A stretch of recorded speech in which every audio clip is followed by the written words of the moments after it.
The phone rang while I was halfway through my sandwich, and right away, I knew it was him. That long pause before the voicemail clicks in. Classic dad. I let it go. Again. By the fourth ring, I cracked and picked up. "Where the hell have you been?" he asked, voice low and heavy, like I owed him something. "I've been calling you all day." I wiped mustard off my hand and lied straight through my teeth. "Working. Just slammed." Truth. I saw his name flash at least 5 times. Ignored every single one. "Right," he said. Long pause. "Anyway, we've been talking about Thanksgiving." That's when my stomach started to sink. He stretched out the words like they were a trap being set in real time. Thought maybe this year we'd try something new, shake it up a little. I kept quiet, just waited. We got 4 tickets to that PGA tournament out in Palm Desert, 3-day pass, Thursday to Saturday. I already knew what was coming next, but I asked anyway. "Am I coming?" Another pause. He coughed into the phone like that would cover the guilt. "Well, we were thinking, with Grandma May and all." I cut him off. "You need someone to stay behind."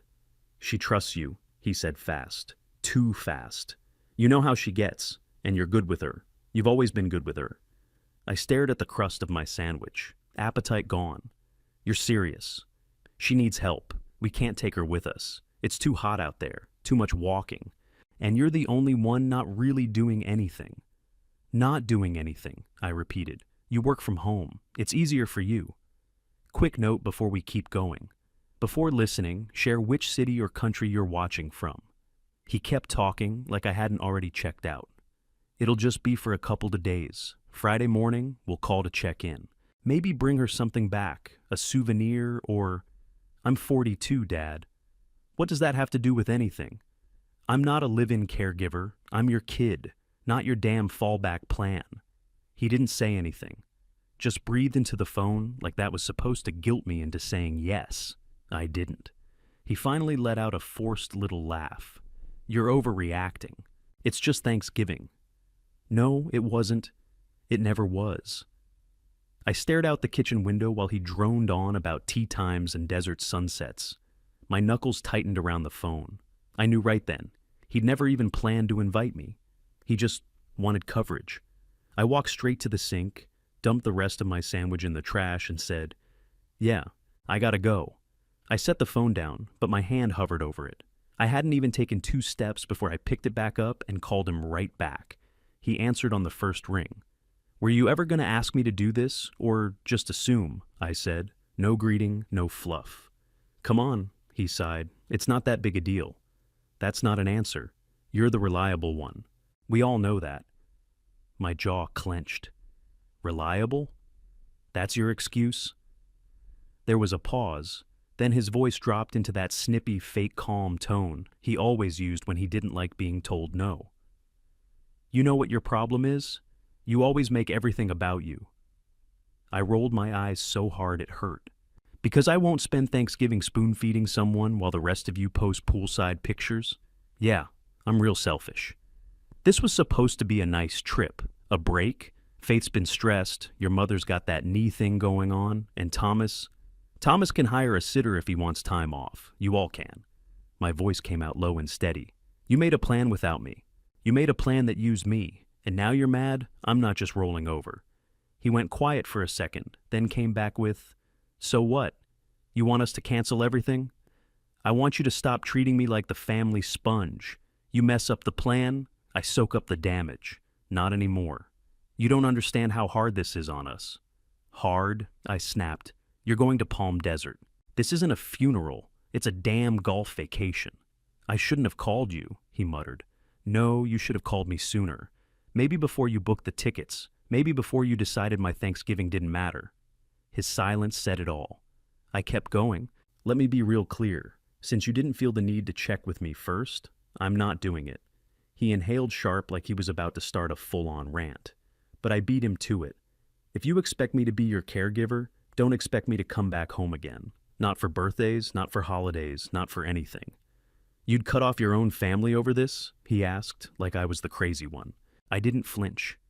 "If the only time you see me is when you need free labor, then yeah, I'm out." "You're making a huge mistake," he said flat, like a threat. No, I said. I'm just done cleaning up your messes. He hung up. Didn't even say goodbye. I stared at the black screen for a second, then tossed the phone on the couch and grabbed my keys. I needed air. And distance. I drove around aimlessly for almost an hour, windows down, just trying to cool the fire in my chest. Ended up parked outside an old strip mall, chewing the inside of my cheek and staring at nothing. It wasn't just about Thanksgiving. It never was. It was about every time I'd been the one holding the bag. My junior year of college, Rachel, my best friend since middle school, was getting married in Portland.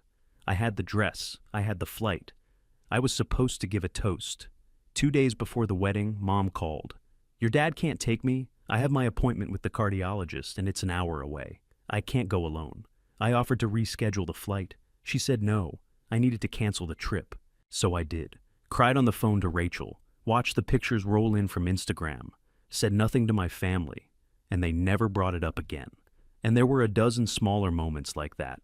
Every time they needed something, I dropped everything. 2 years ago, when Grandma May fell and broke her hip, I was the one sleeping in the plastic chair next to her hospital bed. When she came home, she was slower, forgetful, kept mixing up names, forgetting what day it was. The family whispered the word dementia like it was a dirty secret. But once the diagnosis was unofficially assumed, they all backed off like it was no longer their problem. Guess who didn't? I made her toast every morning, cut her pills, and watched her swallow them. Cleaned her bed sheets when she had an accident, and cried from embarrassment. I bought new sheets without asking for reimbursement. Every time I mentioned needing a break, Mom would say, well, you work from home, right? It's easier for you. Right? Easier. While they went to Mexico, sent me photos of ziplining in the jungle and margaritas by the beach. Meanwhile, I was scraping dried soup off Grandma's chin, while she told me the same story about my grandfather's lawnmower for the 4th time that day. Nobody asked me how I was doing. Nobody ever offered to switch off. They all acted like my schedule was made of spare parts, just free time they could borrow from. I started to realize it one night when I called Mom, just needing to vent. Told her I was exhausted, said I might need someone to come stay with Grandma for a weekend so I could get away. She said, you've always been the responsible one. I don't know if Thomas or Faith could handle her like you do. That was it. That was the moment it clicked. I wasn't family, I was function. I shut off the car, headed into the 7-Eleven, grabbed a Coke and a pack of jerky, and walked right back out. I sat on my porch that night, drinking a warm Coke and watching some kid across the street try to land a kickflip for the 20th time. Phone buzzed in my hoodie pocket. Natalie. She knew the drill. We still talked every now and then, usually late, usually real. You good? She asked as soon as I answered. No, I said. They're doing it again. Trying to dump Grandma on me for Thanksgiving so they can hit some golf tournament in Palm Desert. Jesus! What, they just decided you were available? They didn't decide. They assumed. She didn't even hesitate. You're doing the right thing. Don't cave. They've been using you as their emotional mule for years. I let out a breath I hadn't realized I was holding. That's exactly what it feels like, I said. Like, I'm just this thing they pile all their crap on, and as long as I don't complain, everything keeps moving. Except now you are complaining. Good. She always had that calm voice that made things sound clear. Not soft, just clear. You're not their safety net. Let them fall on their own for once. I nodded even though she couldn't see me. The next 2 days were a flood. Missed calls from Mom, 3 voicemails in a row from Dad, all saying the same crap in different tones. First guilt, then fake understanding, then irritation. Then Thomas jumped in. Do what's right for the family, the first text read. You know she needs you. This whole trip depends on you not making a scene. I didn't reply to any of them, but the pressure was steady, like someone leaning on a sore spot. Finally, late Wednesday night, I picked up when Dad called. No idea why. Just tired of the noise, I guess. His voice came through surprisingly calm. Hey, look, I get it. You've got your own life. We won't ask you to babysit. Just stop by the morning we leave. Grandma would love to see you. That's it? You're not going to try to guilt me into staying the whole weekend? Nope, just one morning. Come by, have coffee with her, then head home. He sounded almost reasonable, too reasonable. You sure? I asked. Positive. No hidden agenda, I promise. I rub my forehead. You'll be back before lunch? We're leaving early. Like, really early. We'll already be gone when you get there. Something about how fast he said that made my stomach turn. I'm not taking care of her, Dad. Not this time. I'm not staying longer than an hour. He chuckled lightly. Of course. Just stop in, say hi, that's it. It felt off. Too smooth, too easy. But I wanted to believe. I told myself maybe they'd finally figured it out. Maybe all that pushback actually got through. Fine, I said. I'll come by, just for a bit. Great. She'll be happy to see you. I hung up and stared at the screen. Something still didn't sit right. But I didn't want to be the paranoid one. Not yet. I pulled into the driveway just after 7, sun barely up, streets still quiet. No cars, not a single one. Their van was gone. Thomas's silver SUV, gone. Even the stupid garden gnome was missing off the porch, like it got sick of their crap and walked away too. I stared for a second, hands still on the wheel. They'd left without saying a word, not even a fake goodbye. I walked up and rang the bell. Footsteps came quick. A second later, the door swung open, and there she was. Grandma May, fully dressed, hair curled, lipstick on, like she was about to head out to Sunday brunch. Morning, sweetheart, she said, bright and clear. I blinked. You look good. They left early, she said, waving a hand like it was no big deal. Didn't want to miss their tea time. Then she pulled me inside like she'd been waiting for me. The living room was spotless. No clutter, no mess, no weird smell like there had been last time I visited. I glanced over at her. You're up early, she grinned. Didn't sleep. You seem sharp today. Her eyes lit up. I am sharp every day. I just stopped letting them see it. I froze. What? She walked over to the kitchen counter, poured herself a cup of coffee, no shaking in her hands, no fumbling. I'm not confused, sweetheart. I never was. My brain short-circuited. They said you had dementia. She rolled her eyes. Oh, please. I had one bad reaction to anesthesia, and suddenly everyone's treating me like a houseplant. I let it ride. Wanted to see who stuck around when they thought I was fading. I leaned against the fridge. You've been pretending? She sipped her coffee and nodded. I needed to know who really gave a damn. Turns out it was just you. I stared at her, completely thrown. They treat me like a burden, she said. Like I'm some old sack of bones to hand off when it's inconvenient. But you stayed. I stayed because I thought you needed me, I said slowly. I did need you, just not in the way they made it out to be. I didn't know what to say. She didn't wait for me to find words, walked down the hall, came back with a small suitcase in one hand and her coat in the other. I'm packed, she said. For what? We're leaving. Leaving where? Anywhere but here. I've got cash, a plane ticket, and 2 IDs. I made some calls. Friend of mine from way back lives in Florida. Says we can stay in her condo near the beach. I blinked again, slower this time. You're serious? As a heart attack. You want to vanish? Just long enough to make them sweat. Let them come home to a house that's too quiet and think about what they've done. I let out a half laugh, half wheeze. Jesus, Grandma, she smiled. You in?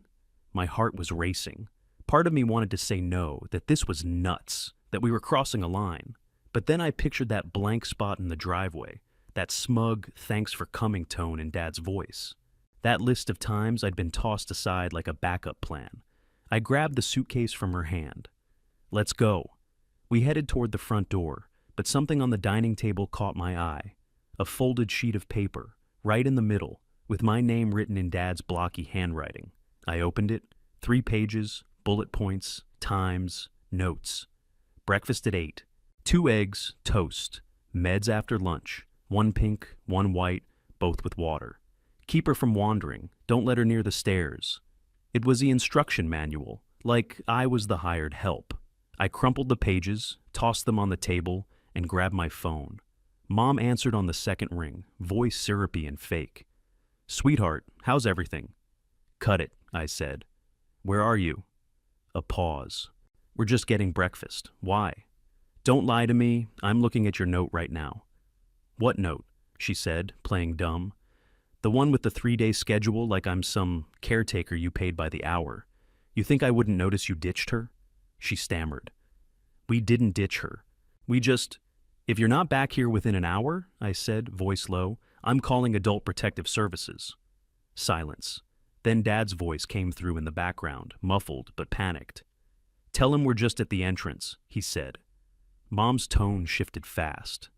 Honey, calm down. We're just at the entrance, turning around now. Save it, I said, and hung up. Grandma stood by the door, suitcase handle tight in her hand. Well, she said, that'll get their attention. Good, I said. Let's go before they remember how to manipulate. We loaded her bag into my car. She was steady, no hesitation, no confusion, just quiet purpose. By the time we hit the highway, my phone was lighting up nonstop. Calls, texts. We can talk about this. You're being dramatic. Don't do anything stupid. I turned the phone off and tossed it into the back seat. Grandma watched the road ahead, calm as a statue. You sure about this? I asked. She smiled. Been sure for months. I just needed the right moment. At the airport, she moved faster than I expected, knew exactly where to go, pulled 2 tickets from her purse like she'd been planning this forever. Florida, she said, warm, quiet, and far away. I looked at her, half laughing, half shocked.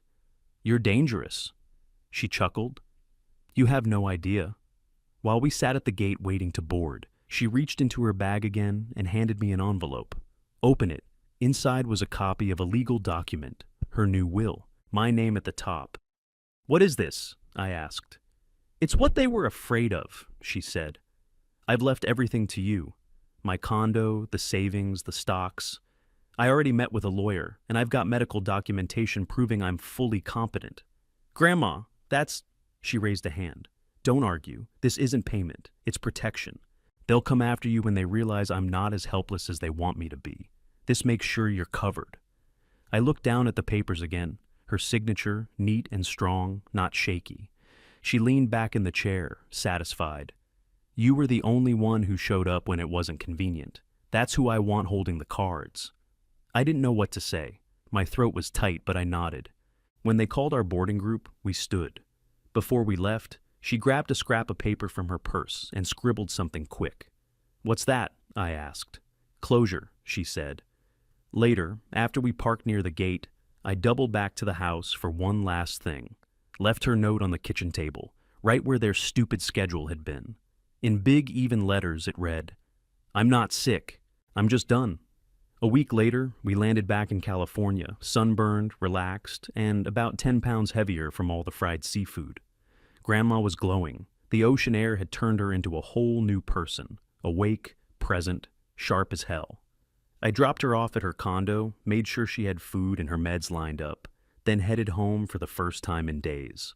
My phone had stayed off the entire trip. I didn't want to deal. But the minute I walked through my door, I turned it on and made the mistake of opening Facebook. Boom, there it was. A fresh post from Mom, dated 2 days ago. So sad when family abandons the elderly in their time of need. We raised our children better than this. No name, no direct tag. But she knew what she was doing. The comments made it worse. How could someone do that to their own mother? People these days have no loyalty. Heartless. Over 200 likes, relatives, church people, neighbors I hadn't seen in years all piling on. Nobody asked for my side. Nobody even hesitated. My hands were shaking, not from guilt, but from the rage boiling up.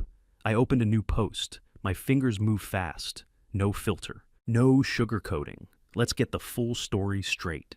Thanksgiving weekend, my parents and brother left my grandmother, who they claim is confused, at home with a typed 3-day care schedule and no one to help her. Why?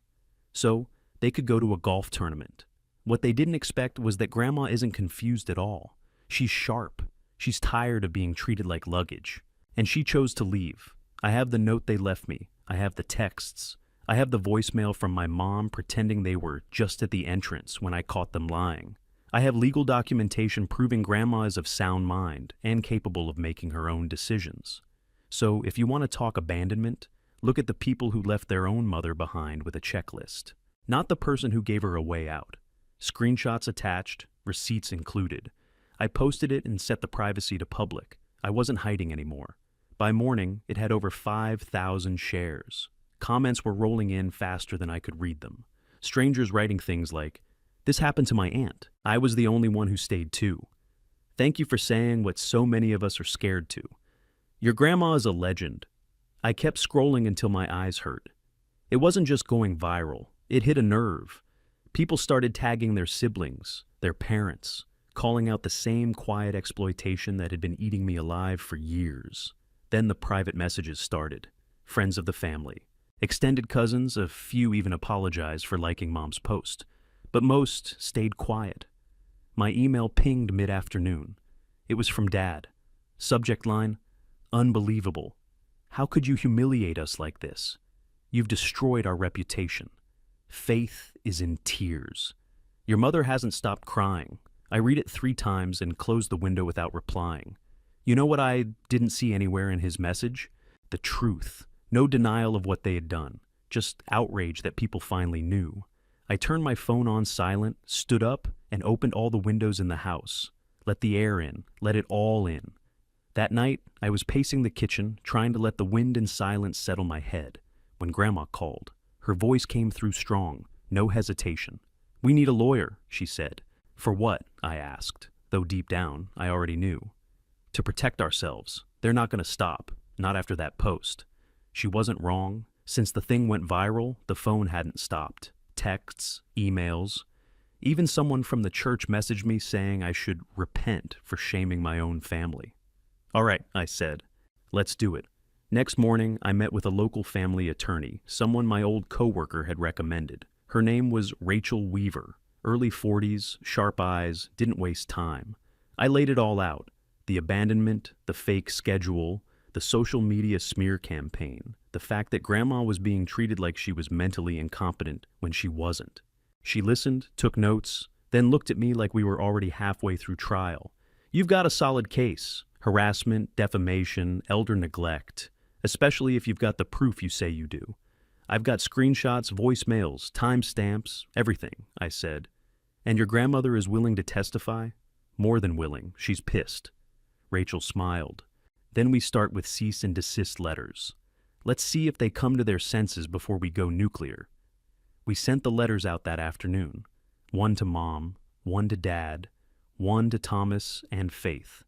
2 days later, Mom was back on Facebook, claiming we were holding Grandma against her will. "Pray for our family," she wrote. "There's confusion. There's heartbreak. We just want May safe." Grandma nearly threw her tablet across the room. "She thinks safe means controlled," she muttered. "Well, not anymore." I called Rachel. "We're done playing nice." She didn't blink. Then we file. Filing the lawsuit made everything real. Suddenly, we weren't just the scapegoats anymore. We were the plaintiffs. Defamation, harassment, emotional distress, elder neglect. They didn't see it coming. Thomas called twice. I let it go to voicemail both times. Then they changed tactics, started accusing me. Dad told anyone who'd listen that I had mental health issues, that I was unstable, always dramatic. Faith posted a cryptic photo of her and the twins with the caption, "All we can do is pray when people break." I stayed silent, didn't engage. But when we got to court, I didn't have to say much. Grandma did all the talking. She took the stand in a simple gray blazer, hair curled, hands steady. Looked the judge dead in the eye and told the whole story. How she'd pretended to be forgetful. How she'd kept a journal of every time they'd left her alone. Every errand they'd forgotten to run. Every day she was skipped like some afterthought. She detailed their trip, the instructions, the lies, the cover-up. "I played along because I wanted to see who would actually care if I disappeared," she said. "Turns out it was just him." She pointed right at me. Judge didn't flinch, just nodded and kept taking notes. The opposing side tried to paint her as confused, misled, manipulated by me. Grandma leaned forward, looked the lawyer dead in the face, and said, "You're mistaking quiet for weakness. I've been more awake than all of you." Their entire argument fell apart. By the time we walked out of the courtroom, I could see it in their eyes. They'd lost. They just didn't know how bad yet. 2 weeks later, the judge delivered the ruling. Courtroom was dead silent. Not a cough. Not a whisper. She looked straight at my family, Mom, Dad, Thomas, Faith, and read it out like she was scraping their names off a headstone. This family used guilt and manipulation to exploit one member under the assumption of emotional obedience. That ends today. I didn't breathe for a full 10 seconds. She continued, calm as hell. Full restraining orders granted. Defendants are to pay financial damages in the amount of $75,000. A public retraction of the online statements must be posted and maintained for a minimum of 60 days. Mom gasped. Faith's eyes welled up. Thomas looked like someone had kicked him in the chest. Dad just stared at the floor. We won. After the verdict, Grandma grabbed my arm and whispered, "Let's go home." We didn't say a word to the rest of them. Back at my place, we started fresh. She moved into the guest room. We cleared out the clutter and turned the den into a little home studio. 2 desks, one for her puzzle books and emails, one for me and my laptop. I finally cracked open the file I'd been avoiding for 5 years. The draft of a novel I always told myself I didn't have time for. Turns out, time shows up fast when you stop giving it away. While we built our routine, their lives unraveled. First came the news about Dad. Forced into early retirement after his company's HR department got a copy of the court ruling. Apparently, they didn't like the idea of their regional manager being labeled legally abusive. Then, Mom, fired from her job at the high school office when parents started calling about her post. Someone printed the judge's quote and stuck it in every teacher's mailbox. Thomas's design firm lost 2 big clients in 1 week. Faith deleted all her social media accounts after someone tagged her in my viral post with the words, "This you?" They tried to spin it, told people the court got it wrong, claimed I manipulated Grandma, that we tricked the system, but nobody was buying it anymore. One afternoon, while Grandma and I were organizing books in the studio, she looked up and said, "Do you feel better now?" I had to think about it. "I feel clear," I said, like I finally stopped holding my breath. She smiled, went back to arranging her crossword books by color, like it actually mattered. Some nights I still felt it, that old guilt twitching under the surface. The voice in my head that said, maybe they didn't mean it, maybe you overreacted. Then I'd see the court papers on my desk, or the photo of Grandma smiling in Florida, toes in the water, no schedule taped to the fridge. That guilt faded real fast. We weren't hiding anymore. They lost their mask. We found our peace. 1 year later, things felt right. Grandma and I had our rhythm down. Mornings were for coffee and her YouTube channel, May Knows, where she gave advice to seniors about tech, travel, and keeping your kids from stealing your retirement. She had over 6,000 subscribers. I was half proud, half terrified. I worked part-time freelancing, nothing fancy, just enough to keep the bills steady, and the rest of the time went into the book. I was on chapter 19. The house was quiet most days, but never heavy, just comfortable, like it had finally been cleared out of all the noise. Of course, some of that noise still tried to creep back in. Every couple weeks I'd get a message request, usually a cousin. "You didn't have to go nuclear. Family means forgiveness. You'll regret this when she's gone." I didn't answer. I didn't argue. I just hit delete. Let them live in their own made-up version. I'd seen the truth up close. Natalie and I met for coffee once a month, not to rehash the past, just to check in, talk, laugh, breathe. Last week she looked at me over her cup and said, "You look lighter." I nodded. "I feel it." She gave me that sideways look of hers, curious, patient. "No regrets?" "None," I said. "Blood doesn't mean I owe them my life." She smiled, didn't say anything for a second, then nodded once, firm. "Exactly." I thought about it the whole drive home. They wanted to talk about duty, loyalty, the weight of family. But what they really meant was silence, compliance, being useful. Real family shows up when there's nothing to gain. And I'd found that. In the woman everyone else treated like a burden, we weren't just surviving anymore. We were living, and that was enough. Would you have gone no contact with your family? Drop your answer in the comments and don't forget to like and subscribe for more.